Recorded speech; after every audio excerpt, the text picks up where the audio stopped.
दोस्तों आज supreme court में कई अहम फैसलों पर सुनवाई हुई है और उनमें से कई ऐसे मामले हैं जिन पर लगातार लोगों की निगाहें भी टिकी हुई थी।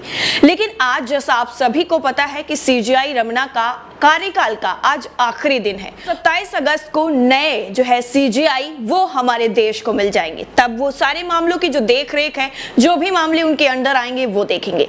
लेकिन क्या आपको पता है कि सीजेआई रमना ने जाते जाते आई एम सॉरी के अलावा ये क्यों कहा कि रिटायर्ड जजेस की जो है वो वैल्यू कम हो जाती है, रिटायर्ड जजेस की कोई अहमियत नहीं रह जाती है। इसके साथ साथ जो आज 5 फैसले उन्होंने दिए हैं, जिस पर सुनवाई की है 5 केसेस पर, उनके बारे में हम आपको बताएंगे।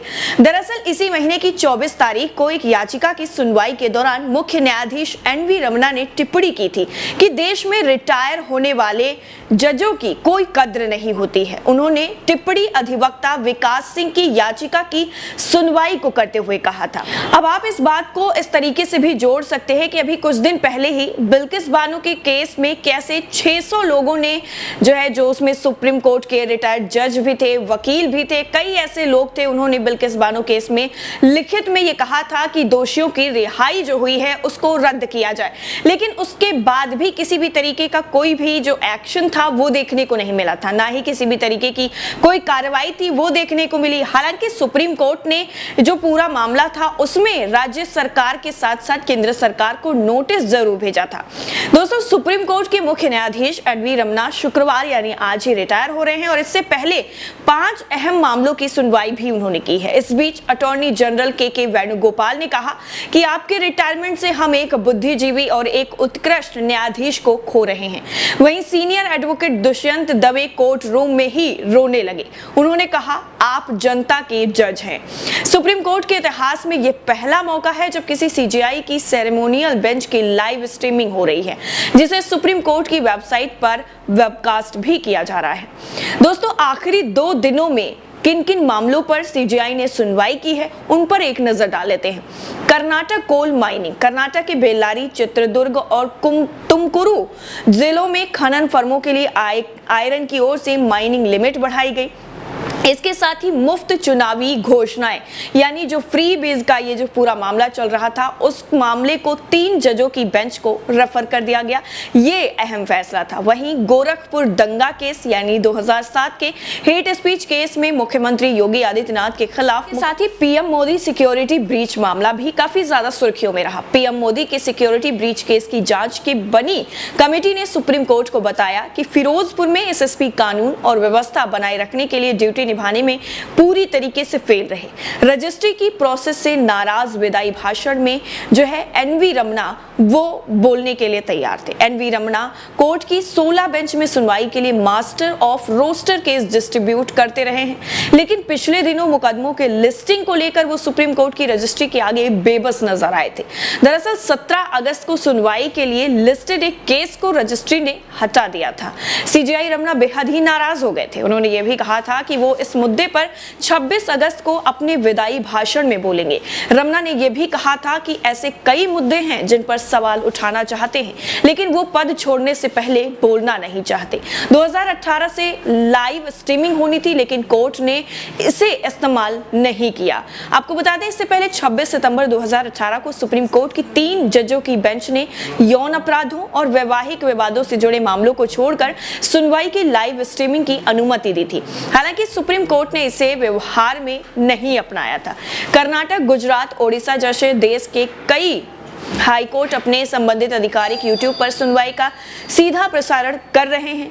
वहीं अब आपको बता दें कि जब सीजेआई का कार्यकाल आज खत्म हो रहा है तो 5 ऐसे जो मामले थे उन पर सभी की निगाहें जिस तरीके से टिकी हुई थी, उन सभी में सीजेआई की तरफ से जो अहम फैसले दिए गए हैं, कुछ को आगे वक्त के लिए ट्रांसफर कर दिया गया है, बिल्किस बानो का मामला हो या फिर जो है और भी मामले हो। लेकिन ऐसे में जो सबसे अहम मामला था वो यूपी के सीएम योगी आदित्यनाथ का था। सीएम योगी आदित्यनाथ पर यह आरोप लगाया गया था कि उनकी हेट स्पीच देने की वजह से ही गोरखपुर में दंगे भड़के थे। लेकिन सीजेआई सीजीआई की तरफ से इस याचिका को पूरी तरीके से खारिज कर दिया गया और बताया गया कि उन पर हेट स्पीच का मामला नहीं चलेगा।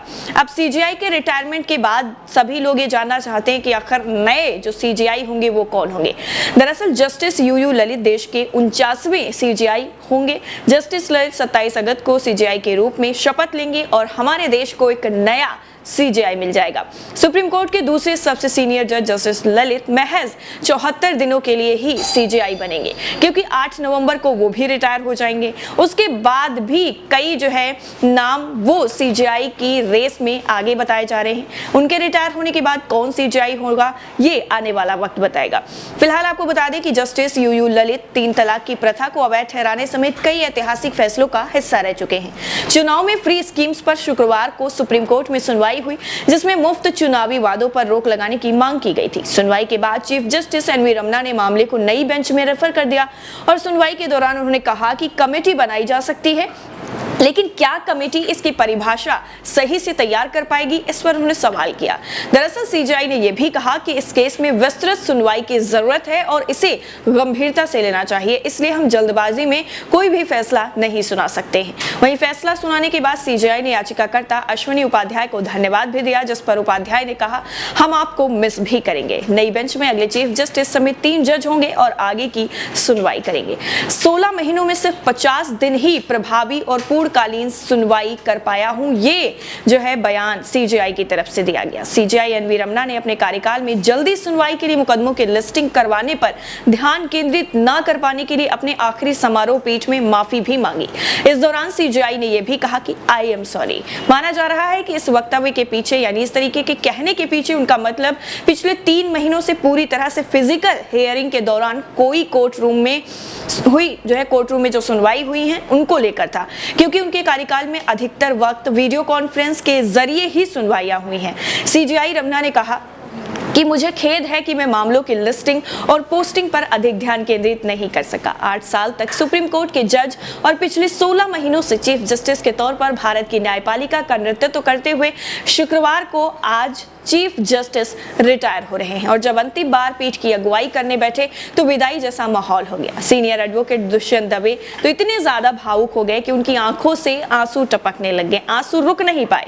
उनके भाषण के कई वाक्य तो भरे गले और आंसुओं के साथ ही निकले। बस इतना ही सुना जा सका कि आपका कार्यकाल जबरदस्त रहा, आपने अपनी ड्यूटी मजबूती से निभाई है। नागरिकों के जज के तौर पर आपके इरादों और कार्यशैली से न्यायपालिका मजबूत हुई है। आप इस कोर्ट को जस्टिस ललित और जस्टिस हिमा कोहली जैसे सुरक्षित हाथों में सौंप कर विदा हो रहे हैं। हालांकि जस्टिस एनवी रमन्ना अपने कार्यकाल में कई मायनों में भी याद रखे जाएंगे। दरअसल अपने कार्यकाल के दौरान सबसे ज्यादा यात्राएं करने वाले, सार्वजनिक समारोह को संबोधित करने वाले, हाई कोर्ट और सुप्रीम कोर्ट में सबसे ज्यादा जजों की नियुक्ति कराने वाले सीजीआई के रूप में उन्हें हमेशा याद किया जाएगा। उनकी बेबाक भाषण शैली की वजह से भी लोग उन्हें स्पीच जस्टिस ऑफ इंडिया के नाम से भी जानने लगे हैं। प्रशासनिक मोर्चे पर सीजीआई रमन्ना ने बेहतर प्रदर्शन किया। न सिर्फ सुप्रीम कोर्ट में बल्कि हाई कोर्ट्स में भी न्यायिक रिक्तियों को भरने के उनके प्रयासों ने 2016 के बाद से रिक्तियों को सबसे निचले स्तर पर ला दिया। साथ ही जस्टिस रमन्ना ने सुप्रीम कोर्ट कॉलेजियम के बीच गतिरोध को तोड़ने की भी कामयाबी जो थी वो हासिल की। अपने कार्यकाल के दौरान सीजीआई ने कोविड-19 महामारी की चुनौतियों से लगातार लड़ते हुए देश भर में न्यायिक बुनियादी ढांचे में सुधार के लिए कई प्रगति की है। यानी सीधा आप ये समझिए कि जिस तरीके से सीजीआई की तरफ से टिप्पणियां की गई थी वो काफी ज्यादा अहम थी। उन्होंने इतना ज्यादा काम किया है और ऐसे लोगों के हाथ में अब कमान सौंप कर जा रहे हैं, जिसके बाद अब जो न्याय व्यवस्था है वो और ज्यादा उम्मीद यही है कि सुधरने की जो है आगे की ओर बढ़ेगा। लेकिन ऐसे में जो 5 ऐसे पेंडिंग केसेस थे उनमें से जिस पर आज सुनवाई सीजीआई की तरफ से की गई और ये जो है आखिरी सुनवाई थी जो सुप्रीम कोर्ट में बतौर सीजीआई के तौर पर एनवी रमन्ना के द्वारा की गई है। अब नए जस्टिस आते हैं तो उनसे क्या लोगों की उम्मीदें हैं ये आप हमें कमेंट सेक्शन में जरूर बताइएगा। बाकी इस रिपोर्ट को लेकर आपकी राय क्या है जरूर साझा कीजिएगा। जय हिंद।